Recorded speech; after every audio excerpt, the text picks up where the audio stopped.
So it's me, Neve, and I'm here with Kimber, and I just wanted to get her story a little bit and what her journey has been.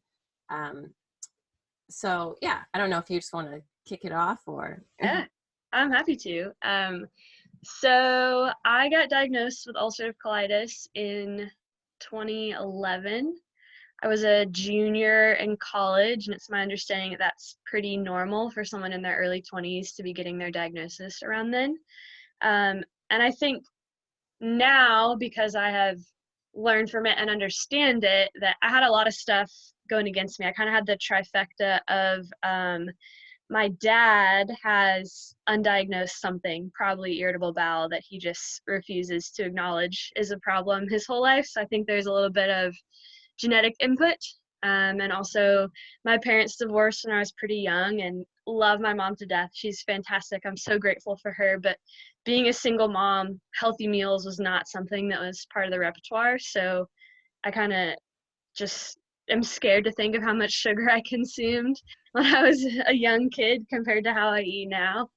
And then also that junior year in college, I had a death in my family, so it was a significant amount of stress. I think it was just like this trifecta of when all of this would come to a head. And my mom's a nurse, so steeped in that Western medicine culture. So her idea was, well, we're going to find the best gastroenterologist, went to see them, and they said, you're going to be on steroids the rest of your life, no matter what. I Wow. said, what about my bones? What about my gut microbiome? They said, don't worry about that. You have to take the drugs. It's the only way.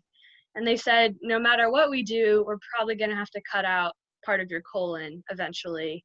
And you're going to need yearly colonoscopies. And I was just like, this can't be the way. Like, there's got to be something else. So I was really lucky that I had a really good friend in college, and his mom was certified in the GAPS diet, the gut and psychology syndrome, which does a lot of work with like ADD and autism and more mental disorders.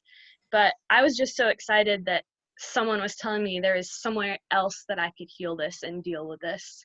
So I did the GAPS diet, gosh, maybe 6 months, and it totally worked. I was cleared up all of my symptoms. Everything was great, but it was so restrictive. The first month, literally all I ate was chicken soup with vegetables, chicken soup with some butter, but like just chicken soup. So really healing, but absolutely not sustainable. Like, there was no way I could do that anytime that my gut flared up. Like, that was just not going to work. But I think it was a big aha moment of, okay, food can be medicine. And that like started this journey of transforming, thinking that I was actually going to be in control of this disease instead of I was just going to have to be thrown around at its whim. So So I there was a kept big. following. Oh, sorry, I didn't mean to interrupt, but No, go ahead. there was a big mindset shift there, right? Oh, What you're totally. saying 100%. Yeah. before it was kind of, well, I don't know. What I heard you say is it's like it's happening to me, and Mm-hmm. I'm not sure what I'm going to do about this. And then with realizing that food is medicine, you're like, wait a second, I might have more power than I originally thought. Oh, yeah. You Okay. absolutely, you totally got it. Yeah. So I kept following the GAPS diet. When I would have a flare, I would go back to eating soup, but I still was kind of looking at other options or trying to figure out, like, is there a way I can do this easier? And so I saw an ad for the Ayurveda Summit in 2014, I think it was, where Kate Stillman was presenting. And I was like, okay, you're telling me this is an individualized, totally personalized medicine system that is based on the idea that digestion is the root of all health, that has been shown to cure autoimmune diseases. It felt like the heavens had opened up and they were talking to me, like, this is what you need. Awesome. So I watched the Ayurveda Summit and was totally hooked, and then proceeded to just nerd out and learn everything that I could about it. And so, yeah, I've been studying Ayurveda since 2014. Have chatted with a couple really great Ayurvedic practitioners that have helped, because I think it was the last flare that I had was in 2017. I haven't had a flare since then. And in 2017, I was going through a really bad breakup, so the stress was resurfacing, which I think was a big cause.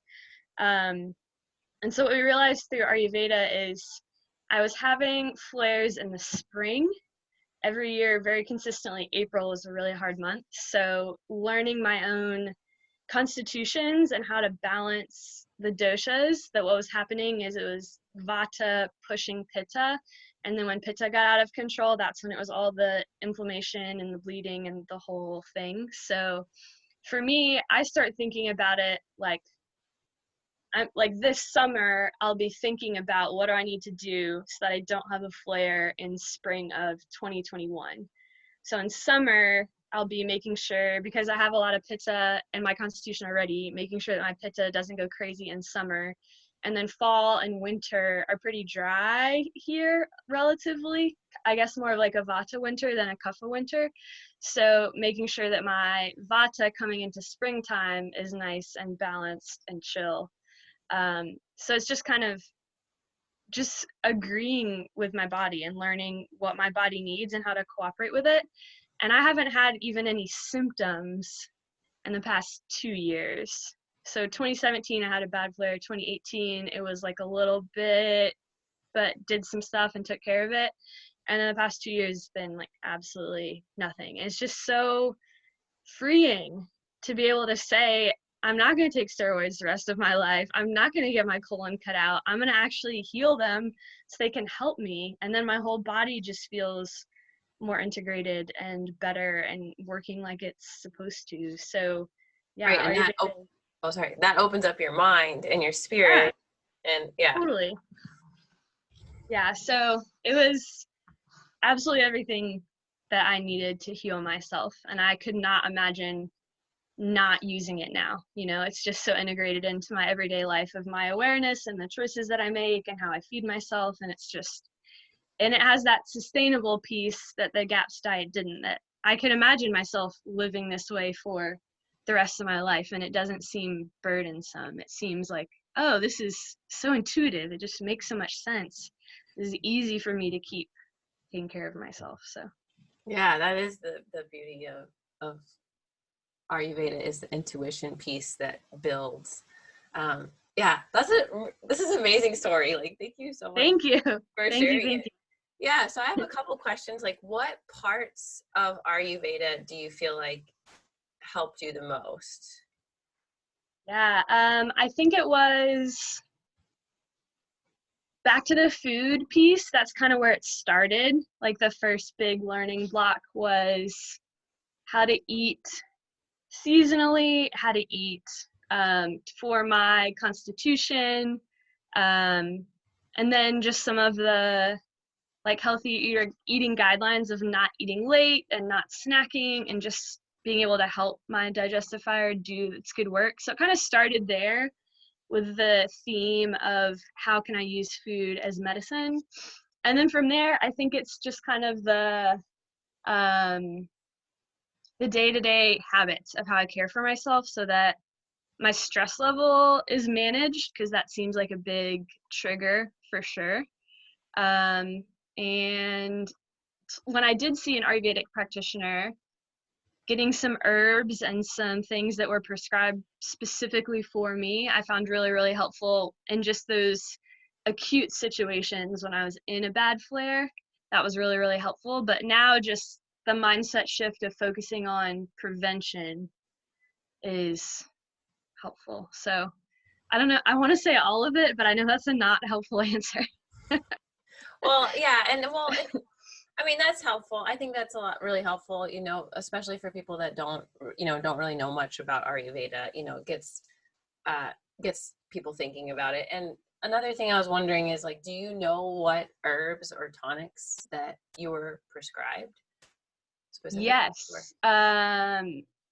Dashmula, I want to say, was one of the big ones to get vata out of the colon. I can go look at my mixtures. I don't remember them off the top of my head, but something else that I had a lot of luck with was oil enema implants, holding them in overnight. For me, coconut oil worked really well because it had the cooling for the pitta, but it was still super nourishing to balance the vata. And I was so weirded out by putting anything in that hole at first, and now it's just totally normal, not a big deal. So But you use coconut oil. yeah, Wow, I didn't even know that was a thing. Like I use sesame oil, but yeah, wow, that's cool. yeah, literally cool. I think this Cooling. intuitively sesame oil would just feel way too warming for me, I think. So the coconut oil worked really well. What else? Shatvari. I don't know if that's how you say that. The Shatvari has been a good one. Triphala. I mean, I take Triphala like it's going out of style, like all the time. But it's just so good. So, Yeah. so good. Slippery elm is another one that's not necessarily Ayurveda, but if I'm feeling like the leaky gut or having bleeding or something like that, the slippery elm just gets this like gooey. It's almost like I just imagine it being plastered to the insides of the walls of my intestines and just healing all of the little rips and tears. So that one's really good. And then this one, I don't know if it's Ayurveda, but I see a lot of help with L-glutamine, which is an amino acid, but super good for stress and anti-inflammatory. So that's like the concoction if I feel like things are getting bad. But Yeah, and what about for foods? Like, is there certain foods that you avoid because ooh, they, um, I don't think it's so much about foods that I avoid, but foods that I favor. I eat so much fat, and it's so great to not be afraid of fat anymore. um, ghee and avocado and all the good oils, all of that, I feel like is really helpful. Bone broths. Oh my gosh, bone broths are super, super, super helpful for me. Um, I find that those make a big difference, and those are part of the GAPS diet as well. So I feel like I started with those and I've hmm. just continued them. Stewed apples, chia, just some of the things that help move stuff along in a gentle way is nice as well. So, Yeah, it's interesting because pitta usually means that you have like a hyper digestion. Like people with pitta right. usually can eat more and digest it faster. So Hmm. it's just interesting, you know, what how it works for you specifically. And that's what Ayurveda is so cool. So if somebody has IBS, or would you suggest that they see an Ayurvedic practitioner and then get some support with the lifestyle changes? Or like what would you suggest if you ran into someone at the mall tomorrow? Or, well, we can't go to the mall, but you know what Yeah, I mean. you're right, right, right. Yeah, I think that's a super great place to start because I think me being a lot of pizza in my brain, it was really easy for me to just dive in and do all this research and learn all this stuff. But I know that that would not work for everyone to just immediately become an expert from the internet, essentially. Right. So I definitely, if I were to do it all again, I would recommend getting help earlier from someone who knows because it'll just save you a lot of time, and to have the support would be huge. And then the herbal remedies, like I said, those were really helpful too. So a good Ayurvedic practitioner. The first one I saw, I didn't really like because I feel like they totally couldn't even tell what my dosha was and were just all over the place. So Hmm. um, take the time to find a good one for sure. Seek out a good one.